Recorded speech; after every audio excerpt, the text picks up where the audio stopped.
Vocês querem saber o que eu, como professor, honestamente acho que é um dos piores problemas das escolas hoje? Vai em qualquer escola que tenha Fundamental 2 ou ensino médio na saída, vai na escola e vê o bando de marmanjo barbado que tem lá e não vai buscar ninguém. E não é parente de ninguém. E não tá indo buscar aluno nenhum. Eles estão lá no horário da saída, cronometrado, assim, deu 5 minutos antes da saída começar. Eles estão lá numa moto ou num carro parado, assim, encostado.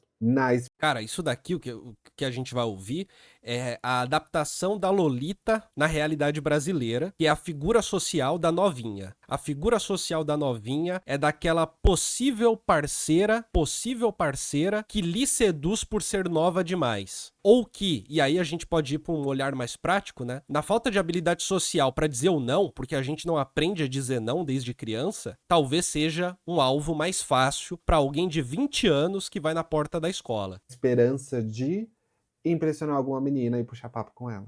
Vocês têm noção da problemática que é?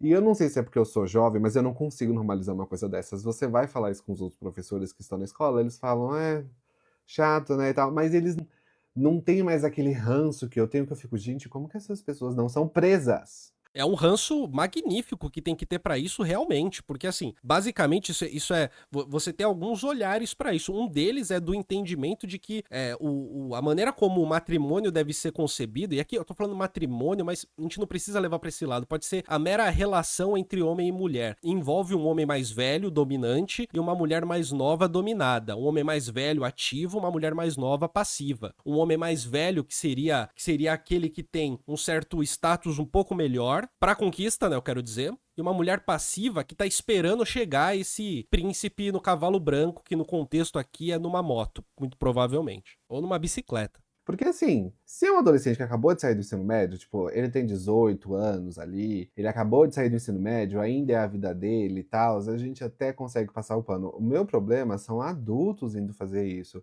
Na saída do ensino médio, onde as meninas não são maiores de idade, elas têm 15, 16, 17 anos, ou pior, no Fundamental 2. E aí, recentemente viralizou o vídeo de um cara onde ele estava revoltado porque a filha dele, de 12 anos, estava recebendo mensagens de um menino de 17 e ele tentava namorar com ela, né? E aí todo mundo falou o quanto isso é absurdo. Mas, gente, esses adolescentes estão lá. Os adolescentes de 17 anos, e aí eu acho um absurdo, estão lá na saída do Fundamental 2. Tá entendendo? Isso é uma parada bizarríssima, bizarríssima. E meio que normalizada, assim, meio que entendida, sabe? Meio que se olha pra isso quase como se fosse um mito brasileiro, né? O mito brasileiro do cara que saiu da escola há 2 anos, tem 20 anos nas costas e cola na saída de moto simplesmente pra fazer a pose e talvez conquistar uma menina de 16, 15 anos, 14 anos. Ele tá falando de 12, que já é o exagero do terrível, né? De 12 anos. As meninas de 13, 14 anos. O menino com quase 18 anos nas costas, uma menina de 14. Como é que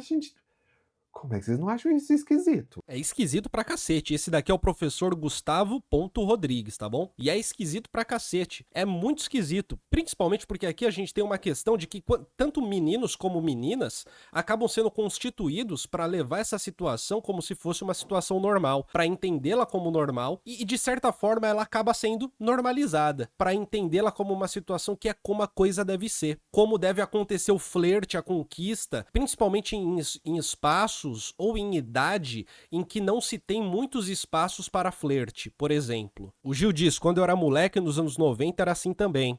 A Juliana fala, na minha adolescência era bem comum e os adultos sabiam. Tinha 14 anos, fui embora mais cedo porque fiquei sabendo que o DS estaria ali na frente da escola me esperando. Eu que nunca dei bola pra eles. O Gil fala, parece meio que uma tradição. E a Josi, bom dia Josi, comenta, meninas mais novas não têm maturidade pra reconhecer o que tá acontecendo. Até acredita que vai ser melhor que as outras, pois o cara mais velho escolheu ela, ao invés de uma mulher adulta bizarro. Não, assim, você tem um monte de coisas Se for pegar do lado da subjetividade, talvez exista até um desejo de todas as partes envolvidas, né, de que isso aconteça. Mas esse desejo subjetivo, ele não vem do nada. Ele não é uma criação genuína, sabe, do indivíduo ali, dono de suas escolhas. Ele é uma parada construída, constituída através de relações de gênero, que faz com que essa dinâmica entre atividade e passividade, entre velho e nova, entre o velho e a lolita, entre o velho e a novinha no Brasil, acabe virando uma parada meio que é assim que deve ser, é assim que tem que ser. Além da carência familiar que ela acha que vai suprir, diz a Rebeca. Eu cheguei a fazer um vídeo sobre gravidez na adolescência e ali eu mostrei dados sobre como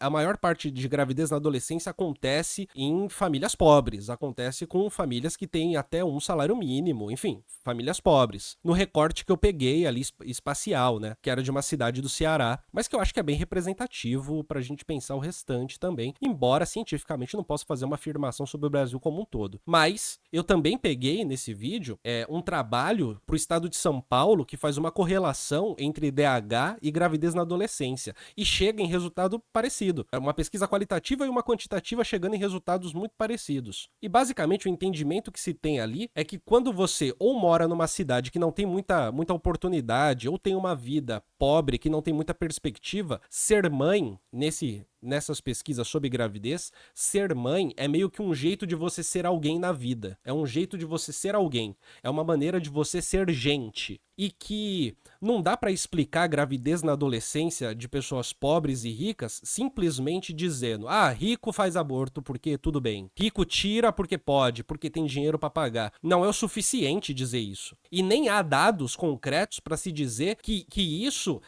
causa disparidade entre as coisas, entre os números. Nem há dados para isso. O que se compreende é que, de fato, quando você não tem oportunidade na vida, quando a tua vida, o horizonte da vida é limitado a cumprir um papel de gênero, esse papel de gênero, ele passa a ser, de fato, o objetivo da vida. E eu sinto que quando a gente pensa nessas relações de frente de escola, tem algo relacionado a isso também. Tem algo relacionado a essa realização do papel de gênero. A essa realização que ela pode ser muitas vezes até voluntária das meninas que estão na escola. Só que esse voluntarismo não justifica, não resume a questão, porque a questão verdadeira é o que constitui este sujeito para que haja certo voluntarismo em se relacionar com homens mais velhos. E o que constitui esses homens mais velhos para que haja um desejo de se relacionar com as ditas novinhas. E no fundo também, numa perspectiva macro, como se constitui a própria figura da novinha no Brasil. E eu acho que a questão tá muito para além de qualquer papo reacionário de que é o funk que faz isso, é o funk da novinha tal. O funk da novinha talvez seja um meio de reproduzir essa figura social específica que é a da menina nova sexualmente ativa. Mas eu duvido que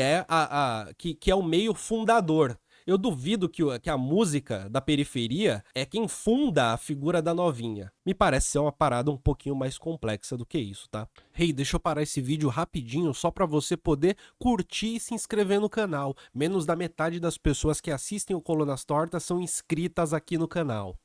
Aproveite e seja membro do Colunas Tortas para ter acesso a vídeos exclusivos só para membros, para ter acesso às gravações das lives e também para fazer parte do nosso grupo no Zap, o grupo do Colunas Tortas, onde a gente fala de um jeito mais próximo, de um jeito um pouquinho mais livre também, onde a gente pode trocar uma ideia e principalmente indicar temáticas para mais vídeos aqui do canal.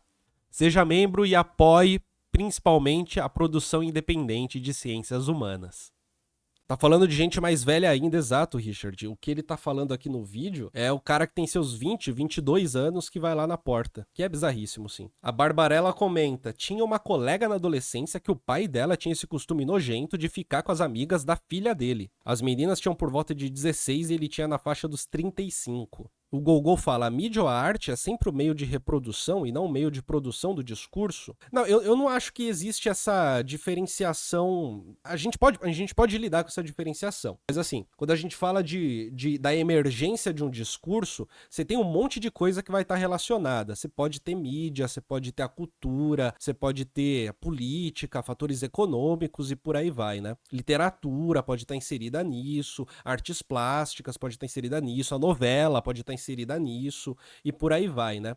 Quando eu falo do funk, é que assim, não me parece que essa figura, a da novinha, a figura da Lolita brasileira, não me parece que ela nasceu com a emergência do funk. Me parece que ela existe há mais tempo do que isso. A série Presença de Anitta, por exemplo, já é uma coisa antiga, inclusive, que mostra um pouco dessa figura. Se a gente for pegar antes, tem muito mais disso. Se a gente for pegar agora uma trajetória histórica de matrimônios no Brasil, você tem um costume antigo que hoje ainda sobrevive em alguns lugares, da pessoa ter 14 anos e se casar, tá ligado? E sair da família. Então me parece que essa figura existe há muito mais tempo do que o funk carioca poderia ter tentado criar. Eu acho que quando a gente chega nesse caminho, que eu chamo de um papo reacionário, é meio que um papo pra criminalizar o funk em si, né? Não exatamente pra tentar lidar com as figuras que o funk acaba reproduzindo ali. Esse é o corte de uma live do Colunas Tortas. As lives do Colunas Tortas acontecem todas as terças, às 10h30 da manhã, mais ou menos.